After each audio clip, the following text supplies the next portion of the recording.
जय श्री कृष्णा, राधे राधे दोस्तों। आज की कहानी है माँ की शादी। माँ बाप और बेटी की दर्द भरी कहानी। अयान की मृत्यु के बाद अमायरा के जीवन का एकमात्र मकसद था अयान को सुखद भविष्य देना, लेकिन अमायरा नहीं जानती थी कि अयान भी अपनी माँ की खुशियों को नए पंख देना चाहती थी। अयान और मैंने परिवारों के विरुद्ध के बावजूद प्रेम विवाह किया था। एक दूसरे को पाकर हम बेहद खुश थे। अयान बैंक मैनेजर थे, बेहद हंसमुख एवं मिलनसार स्वभाव के थे। मेरे हर काम में दिलचस्पी तो लेते ही थे, हर संभव मदद भी करते थे। यहाँ तक कि मेरे कॉलेज संबंधी कामों में भी पूरी मदद करते थे। कई बार तो उनके उपयोगी टिप्स से मेरे लेक्चर में नई जान आ जाती थी। शादी के 4 वर्षों बाद मैंने प्यारी सी बिटिया को जन्म दिया। उसके नामकरण के लिए मैंने सनाया नाम सुझाया, अयान और अमायरा की सनाया।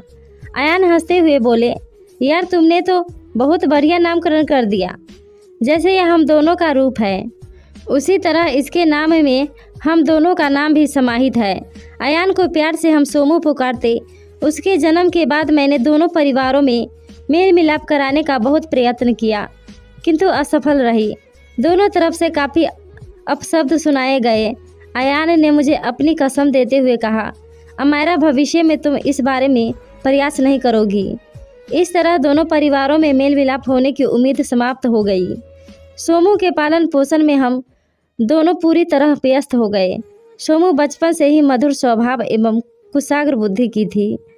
अयान गर्व से कहते हैं, अमायरा हमारी सोमू जरूर कुशल इंजीनियर बनेगी, बड़ी तेज बुद्धि की है।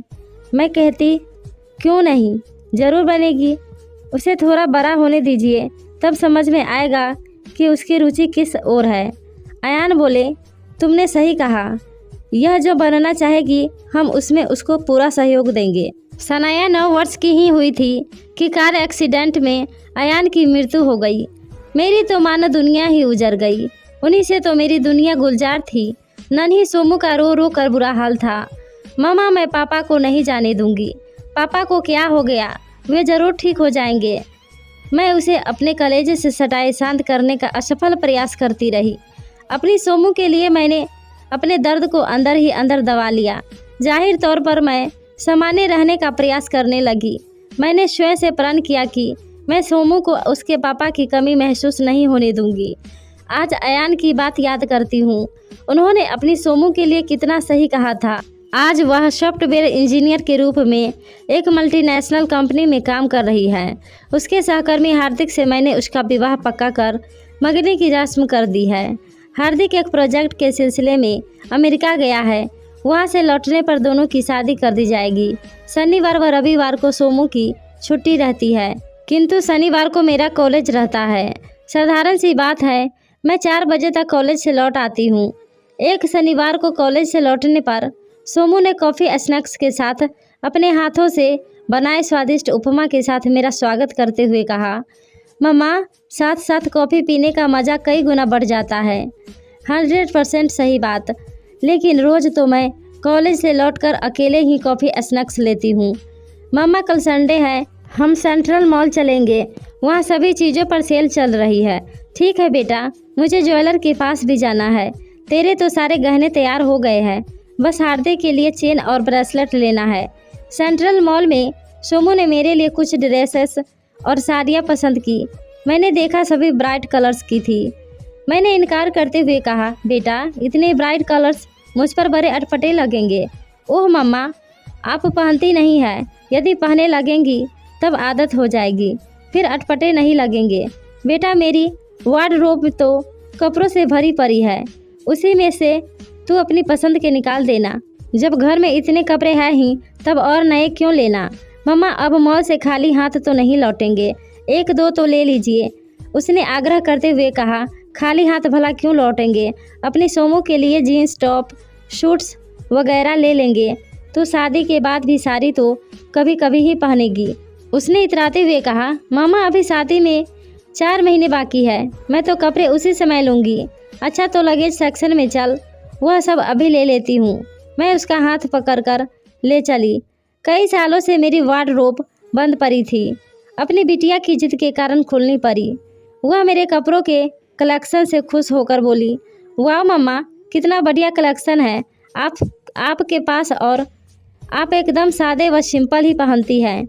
हाँ बेटा, तेरे पापा को मेरे लिए कपड़े खरीदने का बेहद शौक था, किंतु उनके जाने के बाद मुझे ये सब पहनने का शौक नहीं रहा, सो सब रखे हुए हैं। नहीं मम्मा, अब आप वैसे ही रहेंगी जैसे पापा के सामने रहती थी। मम्मा, मुझे आपकी और पापा की कई प्यार भरी चूल्हे याद है। उस दिन आप पापा की पसंद की ड्रेस, हेयर स्टाइल, ज्वेलरी पहनकर तैयार हुई थी।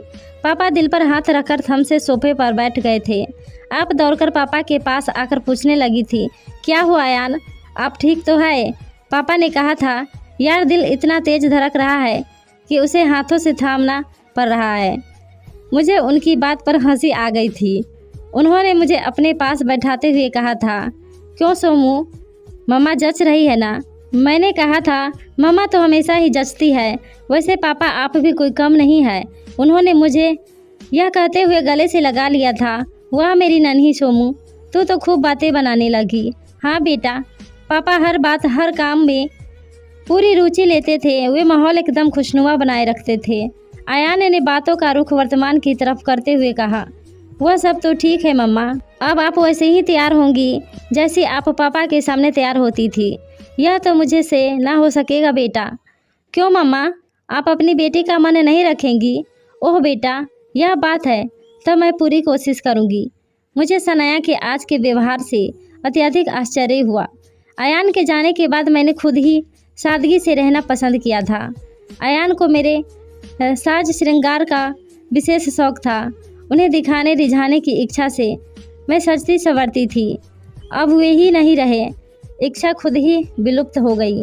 इसके अलावा समाज का भी ख्याल करना पड़ता है। एक विधवा का निरीक्षण परीक्षण समाज कुछ ज़्यादा ही पैनी नज़र से करता है। ऑफिस से लौटकर कॉफ़ी पीते हुए सोमू ने कहा, मामा कल शाम कोनी ने हमें अपने घर पर बुलाया है। अरे वह बंगालन कोनी कितना मीठा बोलती है, एकदम रसगुल्ले की तरह। मामा आपकी वह ज़बरदस्त फ़ैन है, कहती है भले ही आंटी कॉलेज में कलेक्चरर है, किंतु देखने में एकदम कॉलेज गर्ल सी लगती है। हम शाम को 6 बजे कोनी के घर पर पहुंच गए थे। उसके पापा भी थे। उनसे मेरी पहली मुलाकात थी। कोनी ने अपने पापा से आग्रह करते हुए कहा, पापा मुझे और सनाया को थोड़ा ऑफिस का काम है, प्लीज़ आप आंटी को घर एवं अपना टेरेस्ड गार्डन दिखा दीजिए। घर दिखाते हुए कोनी के पापा ने कहा, मेरी बेटी आपकी बहुत बड़ी फ़ैन है। वह आपके हाथ के खाने से लेकर आपके सारे तौर तरीकों की बहुत प्रशंसा करती है। आपकी सुंदरता की प्रशंसा करते हुए तो वह कवित्री ही बन जाती है। दोस्तों, यह कहानी कैसी लगी हमें कमेंट करके ज़रूर बताएं। धन्यवाद।